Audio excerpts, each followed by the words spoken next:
everyone. Hi. Welcome to today's talk. I'm Clare Emms from Ripple Effect Parenting, and I'm the co-founder of Conscious Parenting Association South Africa. I couldn't think of the word all of a sudden. You're part of two things today. You've got to break your brain in two pieces. That's why I'm not like right here.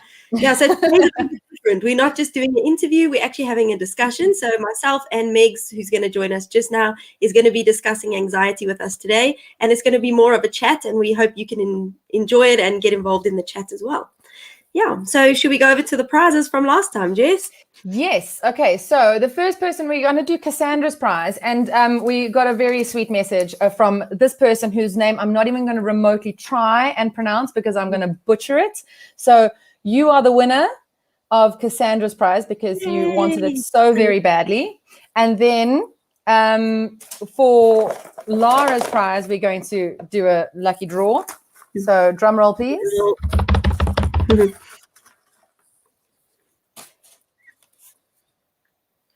Hey, okay, and I saw Shannon commented a lot in the live, so that's great. Right. Yay. Cool. So well done, guys. We made a bit of a faux pas this morning. We accidentally sent out the email that was supposed to go to you later, and so your name isn't actually in that email. We'll send it out again. So yeah, just ignore that one. We'll send the right one out. Sorry about that. Yeah. Okay, cool. So today we're talking all about the pandemic and anxiety and parenting. So those three things. So before we started, I wanted to ask you, Jess, because I know you have so much knowledge on the brain and the functioning of the brain. So could you give us a bit of a description on what anxiety actually is, like physiologically? Yeah, sure. So when we think about fear and anxiety, they seem like two separate things, but actually they come from the same place. They come from the same physiological expression, and they are the same structures in the brain, the same neurochemistry, all of that. The difference is that fear is an adaptive response to a threat. So, you need to respond to something threatening in order to survive. If there's something rustling in the bushes and you go, "Ooh, what's that?" And it happens to be a saber-toothed tiger, you're not going to live very long to pass on your genes. So from an evolutionary perspective, you need to respond very quickly to fear, to something that triggers your amygdala to go, be afraid, run away, so that you can survive. And that's something that's in your environment. So if you're afraid of spiders and they're in your environment, you'll see them and you'll be afraid and you'll run away. The difference between that and anxiety is that anxiety is a fear of something that's not present. It can be a thought, it can just be the idea, it can be a memory. And this is what really everyone felt. Even if you haven't had, even if you haven't struggled with a lot of anxiety in your history, when the pandemic hit, it was this big thing. We can't see the virus. We don't know where it is. We don't know where the germs are, and you have no control over it. So that fear response is constant. And you're always in the state of alert, and you can't get rid of the thing that's making you afraid. And that's why we struggle to get away from it, because then that anxiety feeds the anxiety, and it's just this perpetual feeling of terror, which if it becomes that bad, then we get into phobias. And so it's a real thing. Anxiety is not just an idea. It's not just oh, I'm so anxious. It's a real physiological process that happens within your body and in your mind. And it's something to be taken seriously. Yeah, thanks for sharing that. And I think so often people just flippantly use the word like, "Oh, I've got such anxiety today," without maybe knowing what it really is. And we're going to talk a bit more about it with Megs. And I hope everyone enjoys the discussion. So I'm going to go away now and have a look in the background, and I'll bring Megs on. Have a great chat. Thanks, Jess. Cheers. And here's Megs. Hi, Megs. Hi, Claire. Thanks for joining. So Megs is one of our founding members. And before we start, Megs, can you tell us a bit about yourself so everybody gets to know you a little bit better? Sure. So I'm Megs. I am a mom, I'm a wife, and I am more recently a family coach. I'm really passionate about just helping moms to create a calm, cooperative family that works for you. I really believe that every family is different, And so my passion is really doing one-on-one coaching with families or individuals. Just to help you create a space in your home that is calm and that suits you, that works for you. I believe that, there's no one approach that fits all. So that's what I do. Well, thanks, Megs. And today I'm going to be speaking, so I wanted to share a little bit about what I do. So that you also know a little bit more about me. So as I said before, I'm Clare, and I'm the owner of Ripple Effect Parenting, where my main focus is conscious parenting, obviously, but I really look at the reparenting side of things as well. So helping you look back at your childhood and see the things that are maybe preventing you from doing that conscious parenting now. So I run workshops, and I also do the individual coaching, and more recently the membership that's up, the Break Free Sisterhood membership. So that's a bit about me, and we'll talk more about the anxiety now because I really want to get into it.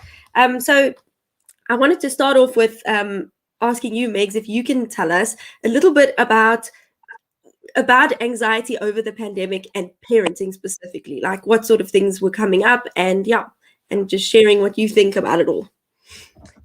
Yeah, so thanks, Claire. I think the first thing I really wanted to touch on is just how I found the event of COVID-19 really interesting from an anxiety perspective, because obviously there's many people in the world that suffer from anxiety, but then there's many that don't. And for people that don't suffer from anxiety, it's really, really difficult to understand what those that do are kind of dealing with on a daily basis. And it's especially difficult if you're a parent and your kiddie is anxious and you have sort of no experience in that. So I wanted to just point out that with the events of COVID over this last year, I think everybody has had a real sort of window into what anxiety is and what it feels like. Because like Jess mentioned, with COVID being kind of somewhat abstract in that we can't really see it, but it's always there. And it's been a constant anxiety over this last year in terms of, the numbers and how it's going and where it's moving and what's going to happen. And everybody's been very unsure about everything, literally everything. It's taken uncertainty and anxiety to a whole new level. So it's just been, for me, really awesome to point out to people that you actually have had the privilege of this little window into what anxiety is actually like if you've never experienced it before. So that was the first thing I really wanted to touch on.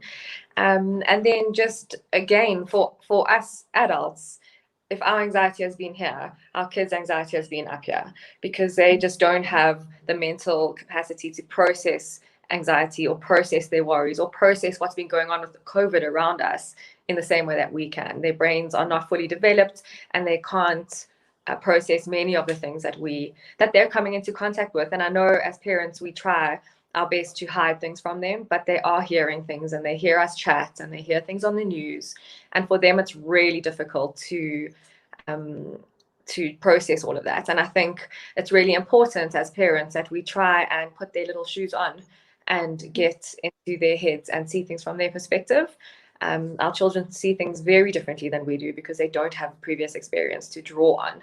And I think it's really important that we just always keep in the back of our minds that they are coming from a completely different space and cannot be expected to cope or process things on a level nearly as well as we can. So I know that, Claire, you have something to chat about in terms of just perspective and seeing things from our kiddies' perspective. It's so important. Yeah. Thanks, Megs. Yeah. That's the one thing I love about conscious parenting. Actually, it's probably top of my list, is seeing their perspective and finding ways to see their perspective, because it's not always so easy. Sometimes we think we know what they're thinking because of what we see, but sometimes we need to feel it. And I think you made that good point of how we all got a chance to feel anxiety. And that could be what our kids were already feeling before the pandemic, some of our kiddies who do suffer from anxiety normally. So some ways to see your child's perspective. There's a few examples that you can try at home. Role play is a really good one. So you can play with your kids, you can role play with them, or with your partner or a friend or whoever, and just try and see what it feels like to be the parent and what it feels like to be the kid, and see if the way that you're dealing with it is a way that makes that kid feel seen and heard and understood.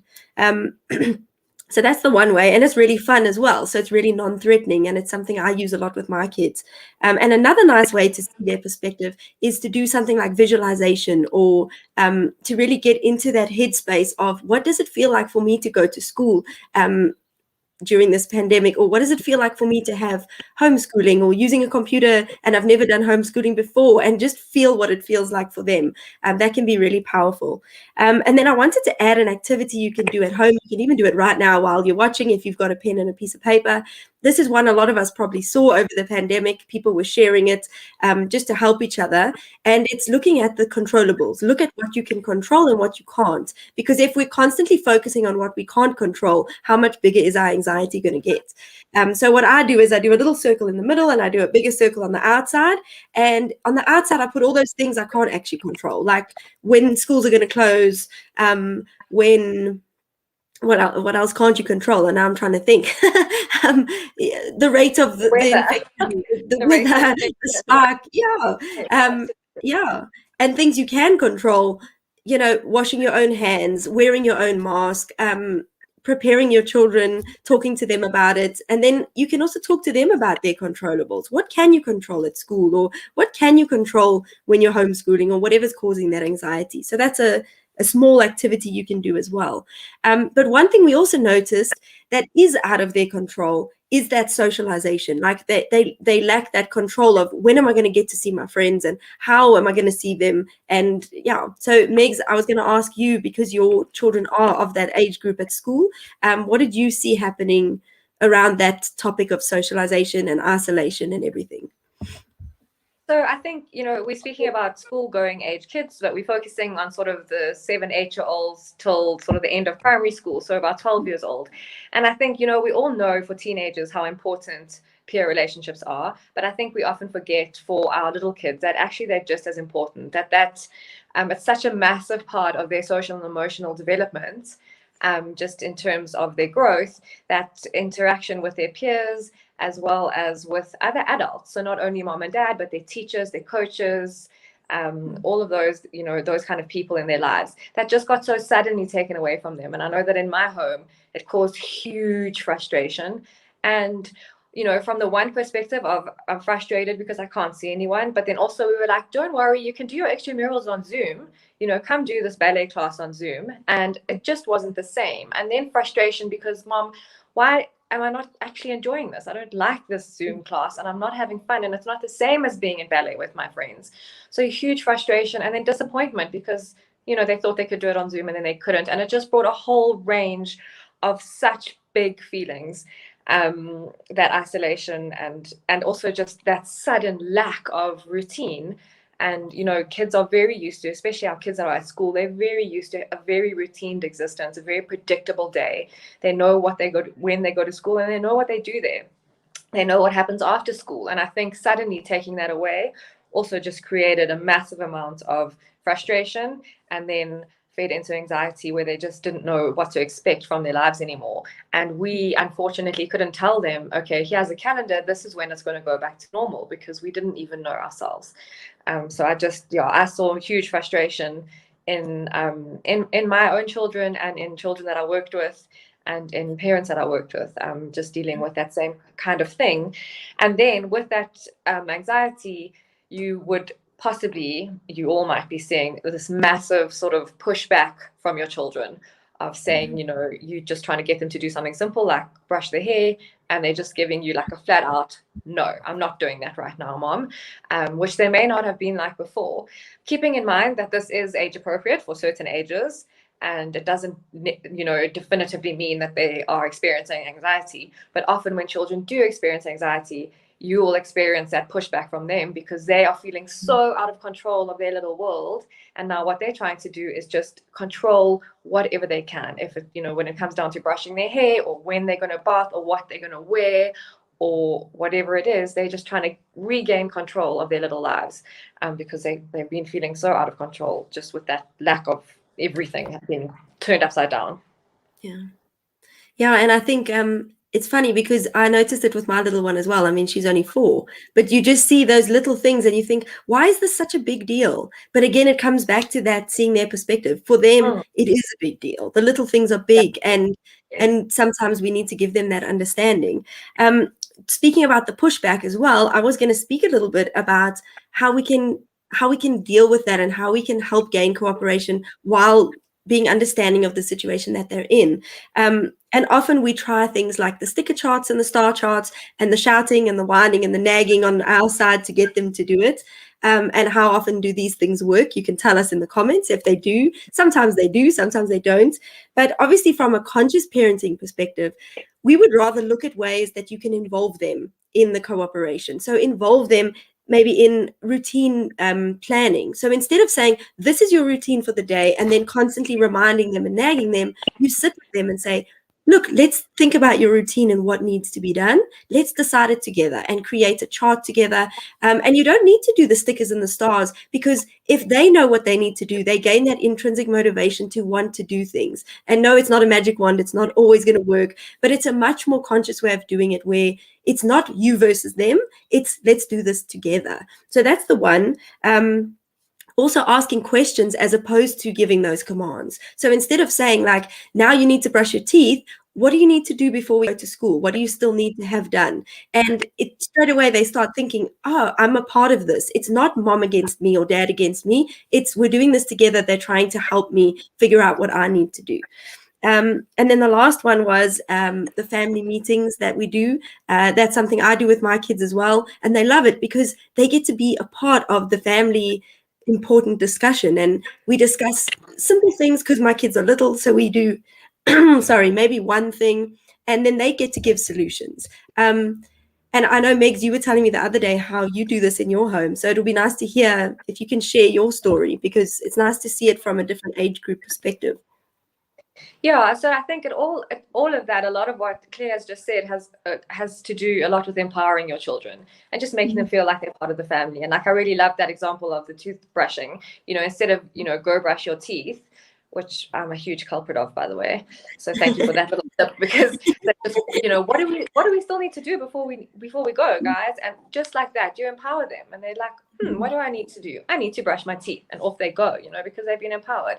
And yeah, just on that example of the family meeting, during the whole lockdown year that we've had, for some reason, my screen time in my home went from 0 to hero, and it got to where it was just like way out of control. And so again, just to empower them, instead of saying, okay guys, that's enough, no more TV, you're only watching TV at this and this time, and that's it, that's the rule.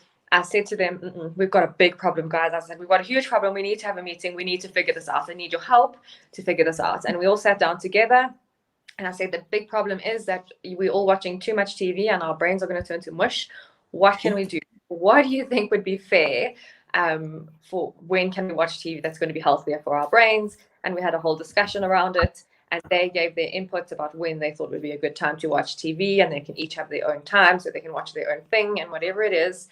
And then putting that into play in our home was so much easier because they'd been part of it. They just kind of did it because they had been part of, putting those rules in place. And that's, again, just empowering them, allowing them to make decisions for themselves and as part of your family, so that they feel like a valuable part of your family is huge. And empowering them just is huge in bringing that anxiety level down if they feel more in control.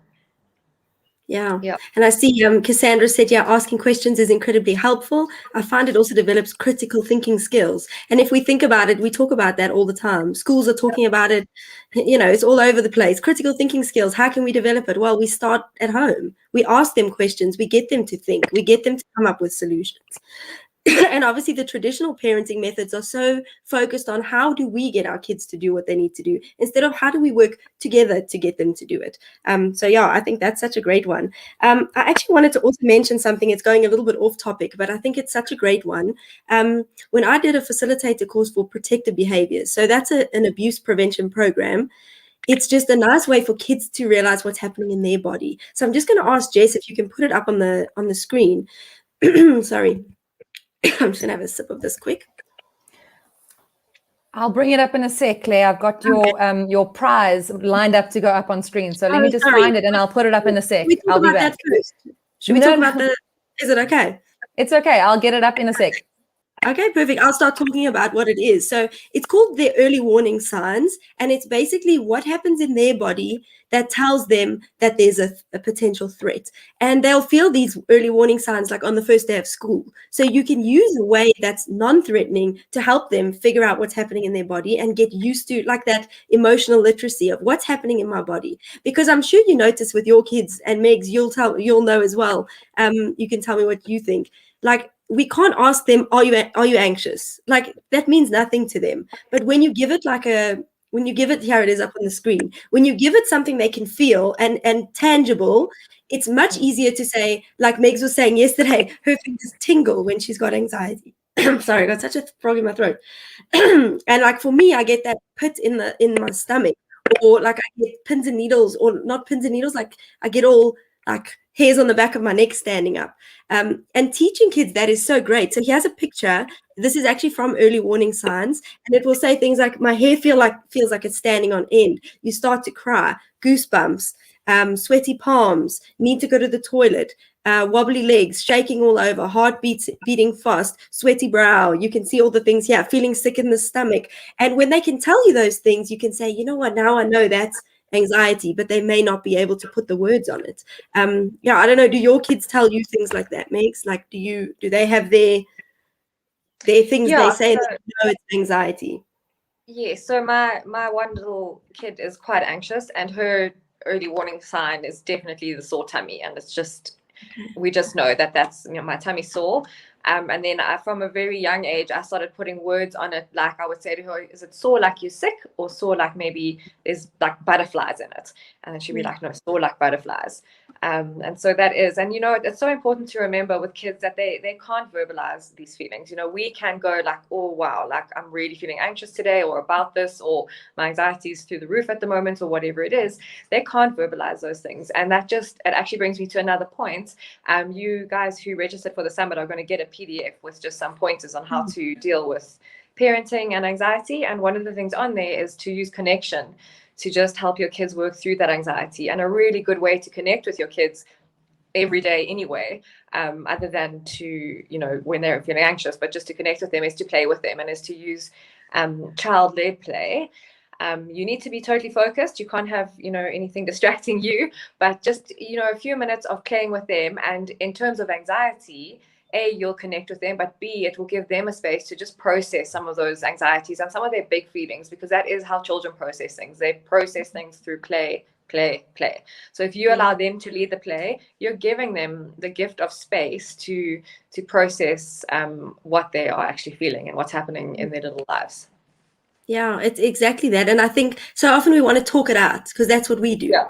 Yes. I want to let's sit down. We're going to talk about this. And often I find this with my daughter. She completely avoids the topic. She changes the subject. And when she does it, I want to be like, but I want to talk about this because I want to help you. But she doesn't want to talk about it. She's clearly telling me, I don't want to talk about it. I'm changing the subject. And then we go sit and play, and it all comes out in her play anyway.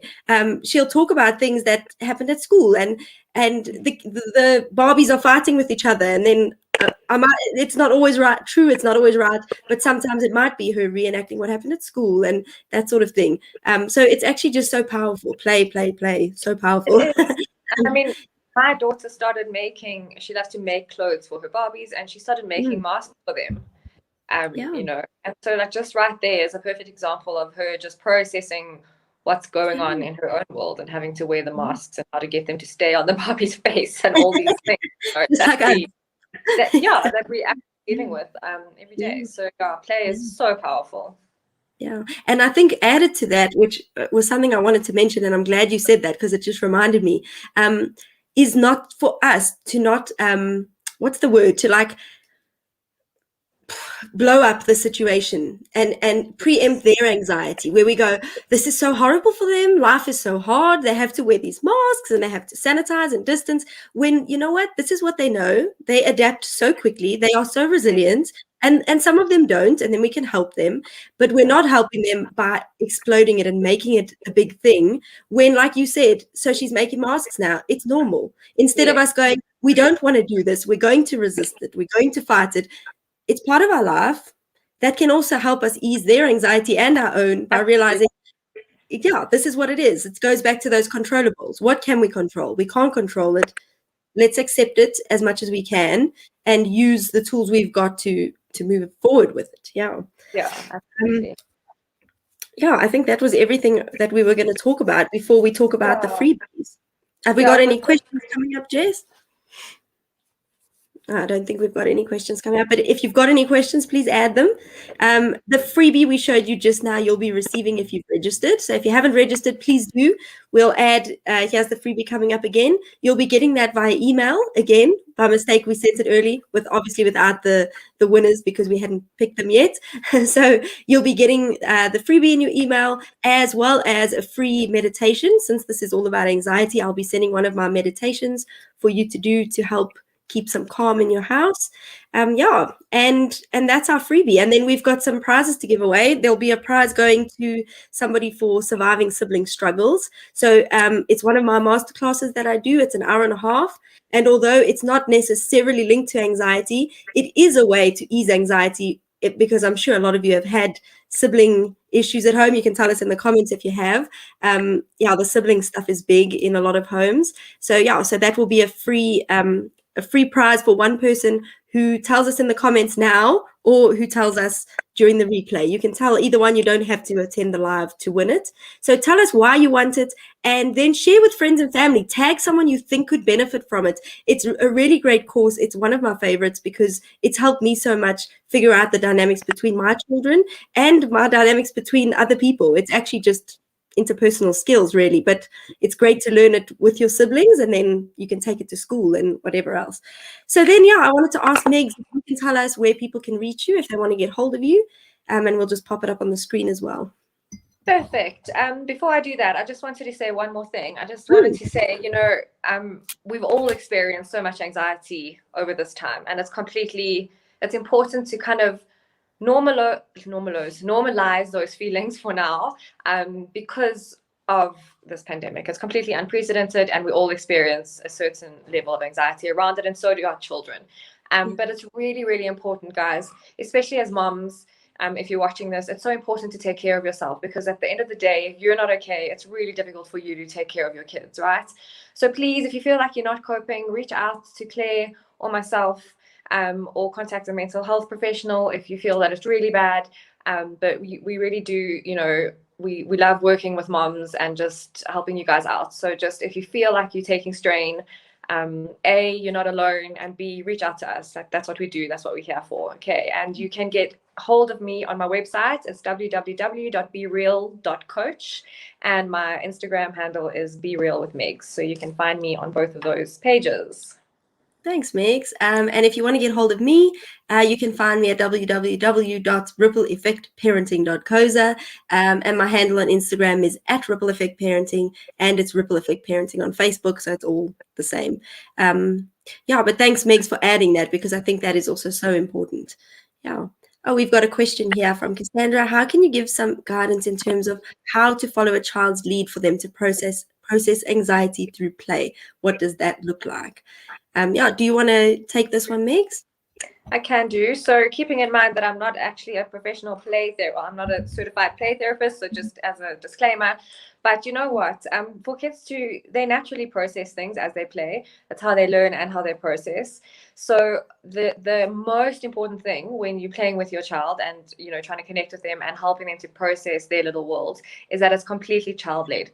So let them choose what to play with. It's great if you can have as big a variety of toys as possible, but allow them to choose and really just take their lead. Don't you direct it at all. You literally just go with them and just allow them to play. And as they chat, they might ask questions. And then the most important thing around answering questions with kiddies is just keeping it age appropriate. So age appropriate, answer what they ask. Don't give them too much detail or extra information. Just answer what they ask. And just let them take the lead, because they will process it as they play. It's just you there literally just to support them. I hope that helps, Cassandra. And it seems like such a simple thing, but it's such a powerful thing, because I remember I did a short play therapy course. Also, disclaimer, I'm in no way a play therapist. We do have a play therapist on the on the member, what's it called? The association. Sorry, my words are gone today. But I just wanted to quickly add that when you play with your kids, what they are displaying, you don't need to pick it apart. You don't need to analyze it.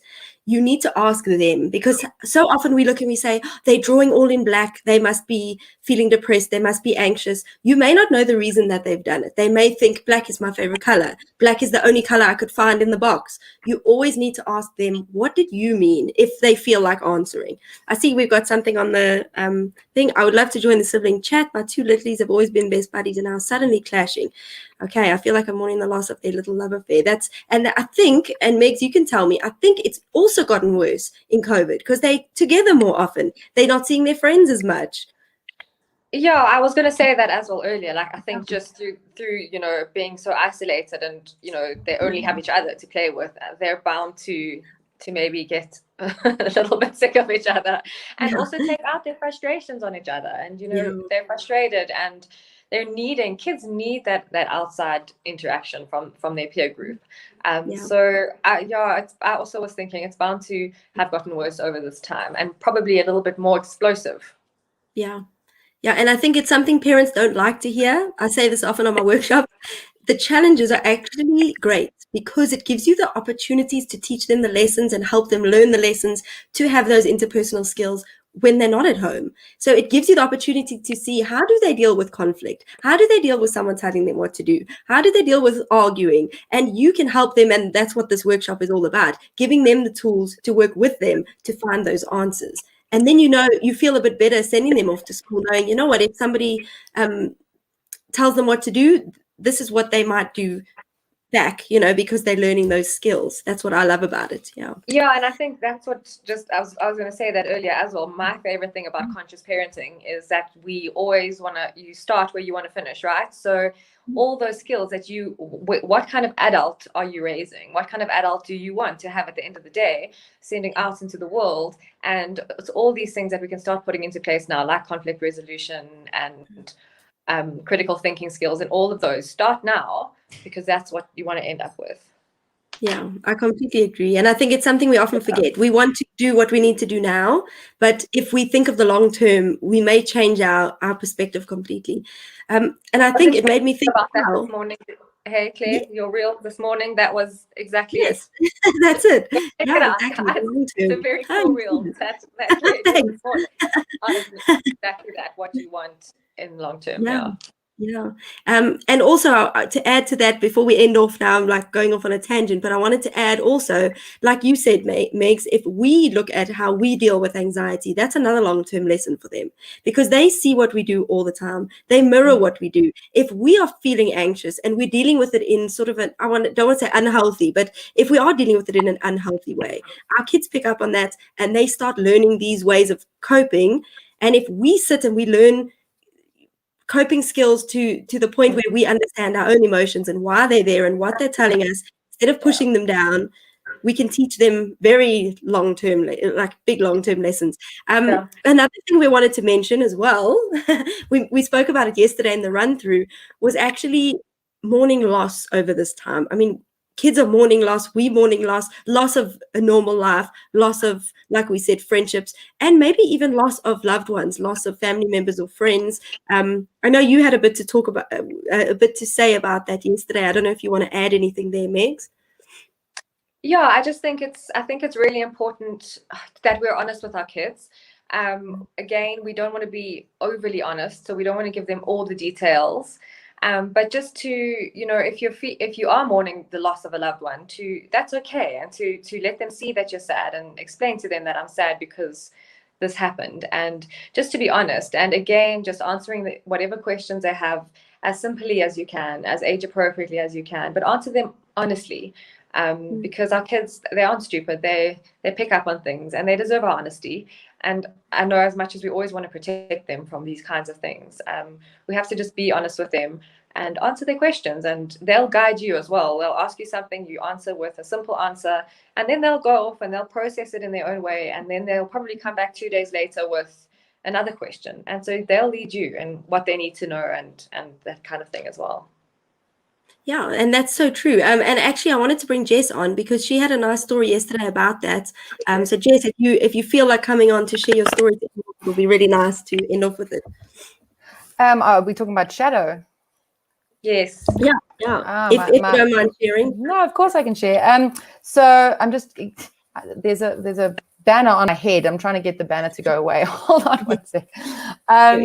So yes, just touching on what Meg said there about, grief and loss. It's obviously been a very difficult year for many. We've lost, like you said, parts of our lives, and we've lost actual people. And I think that a lot of parents are quite worried about introducing their children to death. And it is a very difficult topic. A lot of adults don't know how to deal with death. It's something lots of books written on it. But no one really has the ultimate answer because we don't know what happens after death, and everyone has their own beliefs. And so it's really tricky to kind of share enough with them. You want to be honest, but you don't want to make them terrified. The one thing I would say is never equate sleep to death with your children, because they will have phobias lasting their life. If you say, no, he's just gone to sleep, then they'll be afraid of sleeping forever. But when during the main lockdown in 2020, we had to put our old Great Dane down. And so it was a long time coming. We were prepared for it. It was his time, but it was obviously still very sad. And so we helped my son through it. And then I was okay because I was in that mode of, okay, we've got to do this. We've got to get the people here. We've got to do the euthanasia. And so I was in, strategy mode. And I kind of put it out of my head, compartmentalized. But once he'd gone, I was busy writing a poem for him. And then I started to cry. And my son came in and he said, "What's wrong, Mommy?" And I said, "No, I'm just sad because, as you know, Shadow's died." And he came and he gave me a hug and we spoke about it for a little bit. And then we both ended up feeling so much better. And we read the poem together and it was wonderful. And it was very cathartic. And it wasn't too much and it wasn't too little. And it's also really important that you're modeling that feelings are great. My husband cried a lot. And that's also, for dads, please cry in front of your kids. Show your feelings. I've only got boys. And so for me, it's really important that they grow up to embrace their emotions. We tell boys to not cry all the time, and they need to know that it's okay. It's fine. It's an important part of life. Grief is part of life, and processing that with them can be really cathartic for you as the parent as well. Yeah, and I think you also gave Isaac an opportunity to comfort you, which, we don't always give our children that opportunity. And it teaches them such a valuable lesson that they can also be there for us. We don't ask them to be there for us, but if they choose to do it, it's really nice that they can be. Yeah. Yes. And Isaac's a very anxious little kid. He's always been anxious, and he's actually done quite a lot of play therapy. And a lot of the things that we learned with him have, helped us as parents so much. Little things like doing before you go to sleep at night, you can do what's the worst part of your day today? And you reflect on what the worst part is. And then you go, okay, what can we learn from that? How can we make it better tomorrow? And then what's the best part of your day today? And then you can, relive that moment and think about all those nice, fuzzy, warm feelings before you go to sleep. And that just is a way to practice gratitude. And, we talk about gratitude as something that's, sort of airy-fairy, must just be grateful for what you've got. But there's a lot of neuroscience now that shows that the practice of gratitude actually changes your physiology. It changes your brain chemistry and your brain structure to make you less anxious and feel better. So it's not something that's just a silly way to do it. Actively being grateful every day and practicing that helps your kids, and it helps you to get through this period, to get through any period. Yeah. It's amazing how much we can talk about for this topic. We could be here all day talking. There's so much that links to just this one topic. So, but don't worry, we won't. So on that note, sorry, go. I was just going to say, I really love what you said, Jess, about just reminding your kids that that feeling sad is okay, and just all feelings are okay. That whatever they're feeling, if it's anger, if it's frustration, if it's whatever it is, that it's actually okay. And it's just about a learning process of how to deal with your feelings. I think also, you touched on it earlier, Megs, that it's okay to feel anxious, that people are feeling anxious, and that we should accept that, and that we're not alone. And there are two sides of this. Being anxious is sometimes normal, and a level of anxiety is fine. And it really is important. On the other hand, there's two sides of the same coin.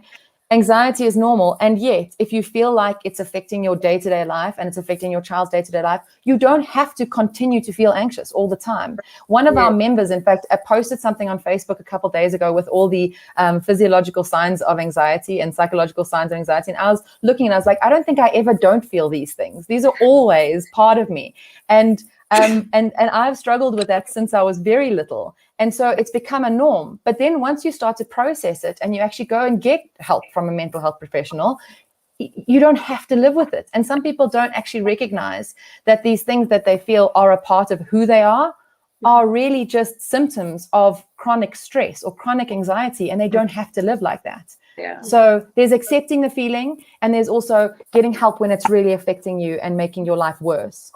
Yeah. And I want to just add, sorry, I always have to add this because this is the work I do. The reparenting there is so important. So if you can't accept your child's feelings, or you're triggered by your child's feelings, then it's really valuable to look at your own feelings and why you don't accept them. Because if you look back and see how you can reparent the way you were parented, and it's not to blame or shame your parents, they did the best they could with what they had, but we know more now. So to reparent yourself and look at yourself and your childhood and learn from it and move forward can help your own children to process their feelings better. I just wanted to add that. You taught me a lot about that, Claire, with when I look at Isaac, because he has these big outbursts and I've never been able to cope with them very well, because half of me wants him to be able to express himself, and then the other half of me wants him to be quiet because it's so loud and it's so embarrassing and it's all these feelings of guilt and I'm not doing it right. And so it's this push-pull. And when I look back at my own life, it's obviously, that I had all these same feelings. So I can empathize with him very much, but I also want him to learn to suppress it because I had to suppress it.